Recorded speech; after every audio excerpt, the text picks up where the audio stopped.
Hey everyone, hope you're doing well. What I've got for you today is the magician as the obstacle. That's a bad one. No, just kidding. And the Three of Cups as the opportunity. So, getting started here, the magician's a interesting character. He can often outwardly have the appearance of being a very powerful, competent, masterful individual. Um, but I kind of see him as a cog in the machine. There's if you look at where the magician exists in the tarot, he's the stage. This is the stage just after becoming a point of chaos in a giant sprawling world. Go from being capable of anything to finding a place in the world and being quite capable, but at the same time in a mechanical sort of way, in my opinion. Like a mechanic is actually a good analogy, I think. Most of the mechanics that you might see for your car or any type of repair person, they're not very creative individuals. They and no insult intended to anyone in that sort of technical profession, but if you bring your car into a shop, the uh, the mechanic isn't gonna sit back, have a look at your car, and let his imagination run wild and decide what vision he sees for your car. If you own a 2019 Ford whatever, there's a there's a proper shape that that car needs to be itself. There's an ideal state that that car needs to be in, and the mechanic's job isn't to creatively create a new car for you. It's just if that car isn't behaving the way that car should, the mechanic will restore it to being that archetype, to being that archetypal car. Like you don't really take your car to the mechanic and he says, "Oh, what's wrong with your car?" And you go, um, "It's not going as fast as I want it to." If he checks it out and finds out that it's functioning exactly as that model should, he's going to say, "Look, this is how fast this car goes." If we're going to look into modifying it to go faster, that's a separate issue. But as far as having this car run as it is intended, like this is your top speed, this is the way it is, right? So I see the magician as a figure that symbolizes both great skill, but nonetheless, he's kind of just an operator of really, really fancy machinery without the ability to make any actual decisions for themselves, not any creative decisions. So I think this obstacle can symbolize being being stuck in some sort of hierarchy, being stuck in a position where you're a conduit, you're a channel. Some creative decisions get made somewhere. You're not making them. Then they pass through you. Then it's your job to take those decisions, carry out the proper steps that are associated with each one. It's like being a factory worker, and even if you work in a corporate environment, the tasks might be a little bit more creative or imaginative, but nonetheless, the that energy, that intent is passing through you, and you're expected to use your expertise to just let that energy pass through you, keep it going down the line, right? As far as the symbolic origins from the Marseille deck, I see some interesting differences that could offer a different insight. The the Marseille magician, first of all, he's kind of disenchanted, and the thing he's disinterested or disenchanted from is you'll notice the tools of the Marseille magician's table.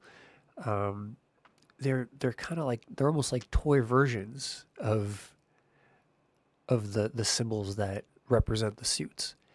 In the Waite deck, all of the symbols, all of the tools of the suits appear, in their full size and function. There's a full cup. The coin, the pentacle, is roughly the size that we usually see it represented as a sword. That looks like a real life-size sword. The wand, in the Marseille deck, they're like small toy versions. So I think this could also represent a situation that you could find yourself in where you might be disenchanted with your position because you're not being allowed to to work with the real thing, And I think that often the difference here could be the difference between possibly a job or being at school, learning to do the things. You don't really have all the responsibility. You don't have all the power quite yet, um, but you're nonetheless expected to pay attention to this kind of stuff. So the Marseille magician is disinterested. So these are both, fairly unique obstacles, but I think they have some things in common. If In both cases, there's something interesting about the table. I think in both of the cards, the table isn't fully depicted in the frame; it moves off frame. Now, it's interesting that it goes in opposite directions between the two cards. I haven't spent too much time interpreting that, but I think the thing that's being ignored here in both cases is that the playing field, so to speak, the environment in which these tools that you're given access to exist stretches beyond what you're perceiving, what you're aware of. So, especially for the Marseille deck magician, I think the mistake here, the potential oversight that could be the obstacle, is even though you might be a little bored or disenchanted with the responsibilities and powers that you're currently afforded, you're ignoring the fact that they only occupy one part of the stage that you have access to, and that stage extends far off, which presumably also contains other things, maybe more advanced tools, maybe more responsibility, more engagement, more power, and potentially more ability to make decisions for yourself, to engage in creative acts as opposed to just having to carry out these movements. Um, but yeah, so that's some stuff to think about with the magician. I'm so allergic. Damn cat. And then for the opportunity, we got the three of cups. This is, I think this is a pretty happy, um, joyful card. I think this represents the first the first revolution, the first big change, either in someone's life. I like to imagine these three characters here celebrating the first harvest they've ever had. This is a new area of interest in life that they've spent time on, and they're reaping the rewards for the first time of this endeavor. And I certainly think that it's an experience worth celebrating, or maybe another way to put it would be that the experience itself feels like a celebration. This reminds me of being a kid, being around that age when I'm first allowed to, leave the house, hang out with friends, maybe even hang out at nighttime, explore the neighborhood, go to some of the little more dangerous places, and start experiencing new aspects of the world, like that feeling that just every day there's some aspect of the way you see the world goes through a revolution, and you're running around with your friends, uh, just discovering all these new things, discovering all these new things that you can do in the world, discovering new things about the world. I think this is a really wonderful feeling. So I think, in a way, this card is saying that potentially there's an opportunity to start something new that's going to have that sort of energy or feeling associated with it. That there's an opportunity to, and this is being one of the early cards. This is the cups at the beginning of their journey. So these are very rudimentary emotions and ideas. Cups represent, feelings. Um, so this is, I definitely see this as like the first revolution, and it's easy for those early revolutions to have a really special, magical, hard to describe feeling. Once you've been, alive long enough, let's say, this card could also be seen as making new friends. Particularly making two lady friends as a woman and going out for wine, right? Um, but yeah, making friends, the first time making a friend, that's a huge revolution, and it's much more impactful than the 10th friend that you make or the 100th friend that you make. So I think this kind of symbolizes, again, the opportunity not just to do something new, but to do something new in an entirely new category.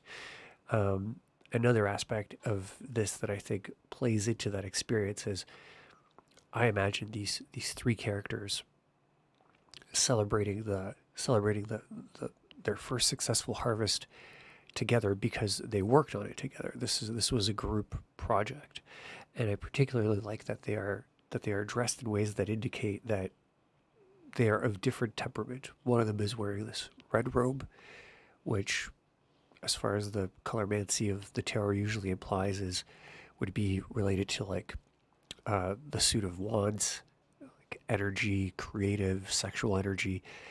One of them is wearing yellow, which is related to swords, intellectual, thoughtfulness.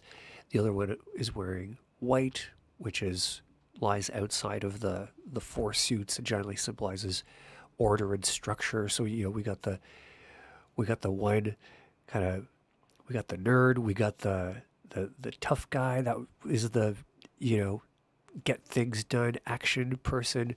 We got the highly organized individual that is very ordered, very industrious, probably feels very strongly about the right way and the wrong way to do things.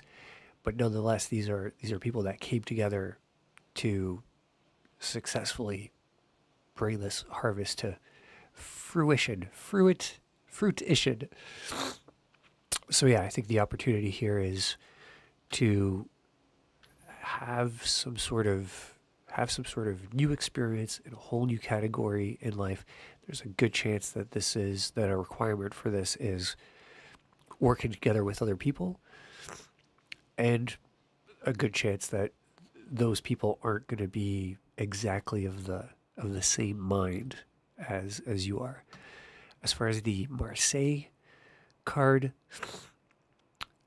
dealing with the number series with the within the suits, as it is common, we're faced with a starkly simple and largely unemotional, you know, graphic layout. Essentially, I think one of the interpretations I like of this card is that of the beginning of the beginning of a family. So as opposed to thinking about it as the first successful harvest, this is like the first successful child that's brought into the world. It's the beginning of a family. The two cups on the bottom symbolize the parents, and then this almost blossoming kind of floral shape with this one cup above it.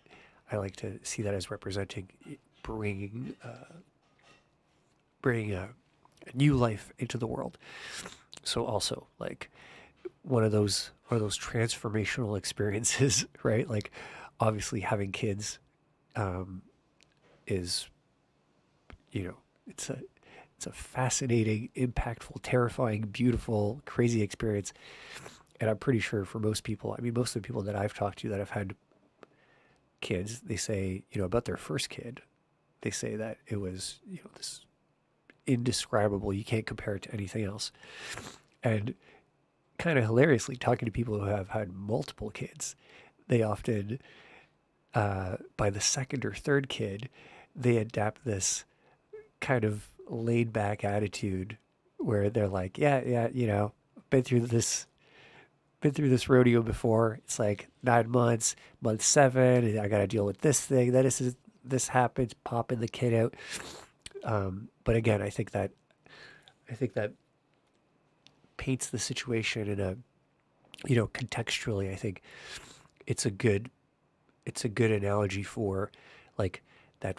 If you're gonna be the kind of person who ends up having multiple kids, that first kid is going to be much more of a mind-blowing, crazy experience, right? Like that's one of the most unique things that a person could do for the first time.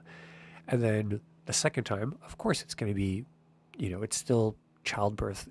And as a metaphor, it's the creation of a new idea, the creation of a new project, a new passion. Cups symbolize emotions, feelings. So it could be some new idea that you're falling in love with, or it could be a new feeling that that's starting to govern and direct your life. But nonetheless, the first time that you have that experience, it's going to be very powerful, and it's going to be very focal to your sort of existential experience. But yeah, so this is a pretty awesome opportunity, I think.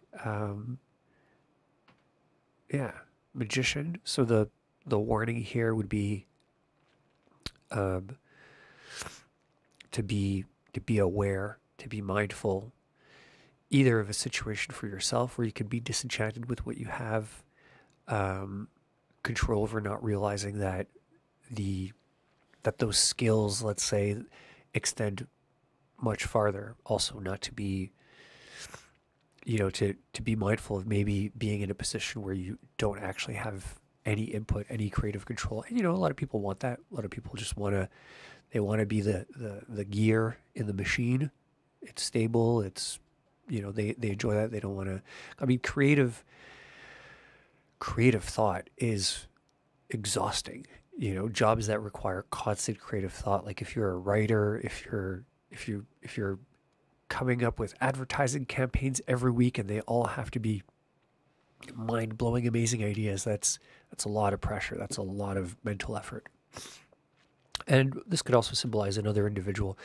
If there's maybe someone at your company or at your school or in your life that you see as being a powerful figure, it might be a mistake to assume that they actually have the ability to make any decisions, that they have the ability to control anything. They might just be this conduit for energy, so to speak, passing through them for the corporate intent or the curricular intent passing through them. They might not have as much power as you think they might.